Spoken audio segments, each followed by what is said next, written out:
নমস্কার বন্ধুরা, ডলির রন্ধনশালায় সবাইকে স্বাগত। আর আজকে তোমাদের সাথে শেয়ার করব পটলের একটা দারুণ রেসিপি।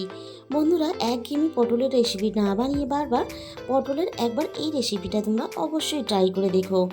আর এই রান্নার জন্য পটলের সাথে সাথে আমি কিছুটা মুসুর ডাল আগে থেকে একটু ভিজিয়ে রেখেছিলাম, আর নিয়েছি এখানে একটা ডিম। এবার আমি রান্নার জন্য পটলগুলোকে কেটে নেব। বন্ধুরা, তোমরা হয়তো পটলের এতদিনে অনেক রকমের রেসিপি বানিয়ে খেয়েছো, পটল পোস্ত, পটল কালিয়া সব কিছুই খেয়েছো। তবে একঘেয়েমি রেসিপি বারবার না বানিয়ে পটলের এই রেসিপিটা অবশ্যই একবার হলেও ট্রাই করে দেখো। এটা বানানো যতটা সোজা, খেতে কিন্তু তার থেকে দ্বিগুণ বেশি ভালো হয়। পটলগুলো আমি সমস্ত খোসা ছাড়িয়ে অল্প অল্প করে মাঝখান থেকে দু টুকরো করে কেটে আমি রেডি করে নিলাম। সব কটা পটল দেখো আমি একইভাবে কেটে নিয়েছি। এবারে একটা চামচের সাহায্যে পটলের মাঝখানের দানাগুলো বের করে নেব। আর এই কাজটা কিন্তু যে কেউ খুব সহজেই করতে পারে। সব কটা পটলের দেখো আমি দানাগুলো এইভাবে বের করে একটা সাইডে রেখে দিয়েছি। এবারে মিক্সিং জারের মধ্যে আমি ভেজানো মুসুর ডালগুলো দিয়ে দিলাম, আর সাথে দিয়ে দিলাম পটলের দানাগুলো। আমি কিন্তু এটা জল ছাড়াই খুব ভালোভাবে এবার পেস্ট করে নেব। ডালটা আমি খুব ভালোভাবে পেস্ট বানিয়ে ওই একই বাটির মধ্যে ঢেলে নিয়েছি।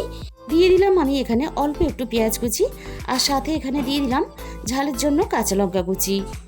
এরপরে আমি এখানে দিয়ে দেব অল্প একটু ধনেপাতা কুচি, আর দিয়ে দেব এখানে স্বাদ মতো লবণ, আর এখানে দিয়ে দেব সামান্য পরিমাণ হলুদ গুঁড়ো।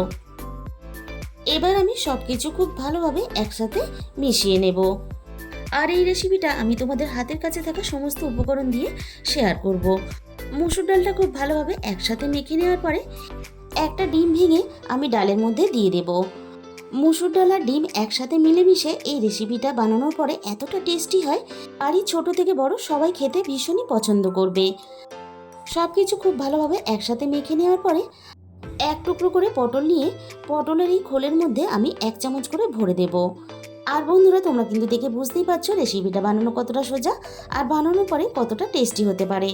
সবগুলো একইভাবে রেডি করে নেওয়ার পরে আমি কড়াইয়ের মধ্যে এবার আমি প্রয়োজন মতো সর্ষের তেল দিয়ে দিলাম। তেলটাকে আমি প্রথমে খুব ভালোভাবে গরম করে নেব। গরম করে আমি কড়াইয়ের চারিদিকে একটু ছড়িয়ে দিলাম। এবারে একে একে এইভাবে পটলের যে দিকটা আমি পুর ভরেছি সেই দিকটা করেই এইভাবে তেলের মধ্যে দিয়ে দিতে হবে। আর এই তেলের মধ্যে যতগুলো দেওয়া সম্ভব আমি ঠিক ততগুলোই এখানে দিয়ে দিলাম। একটা সাইড আমি এখানে প্রথমে খুব ভালোভাবে হতে দেব।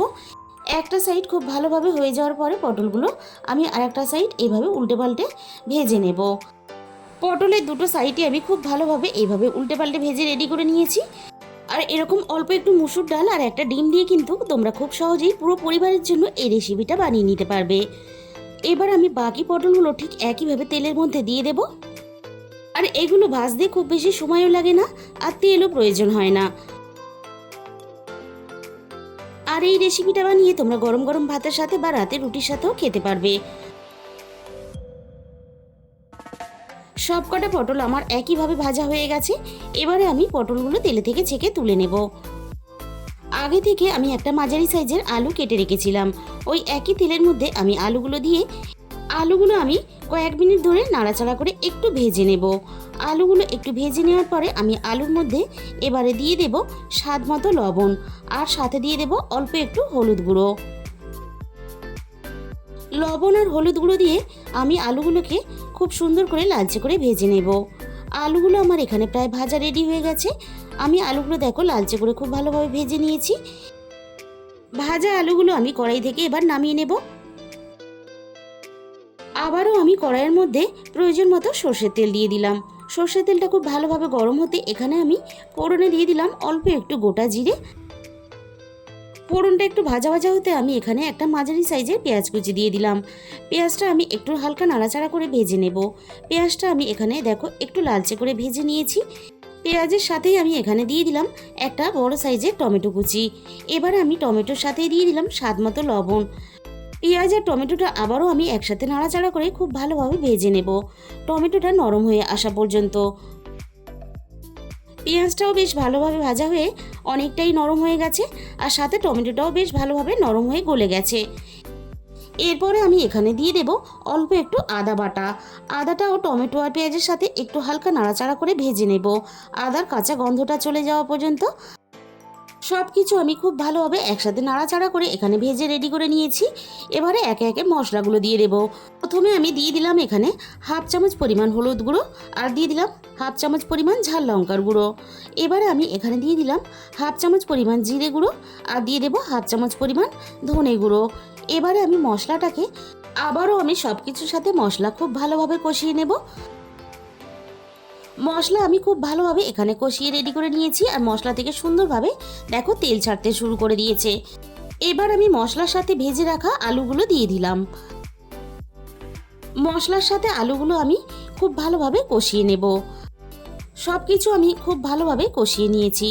এবারে আমি এখানে দিয়ে দেব পরিমাণ মতো জল। আবারও আমি সব কিছু একসাথে নাড়াচাড়া করে খুব ভালোভাবে মিশিয়ে দিলাম। এবার আমি ঢাকা দিয়ে আলুগুলো খুব ভালোভাবে সিদ্ধ হওয়ার জন্য অপেক্ষা করব। কিছুক্ষণ পরে আমি ঢাকা খুলে দেখে নেব আলু খুব ভালোভাবে সিদ্ধ হয়েছে কিনা।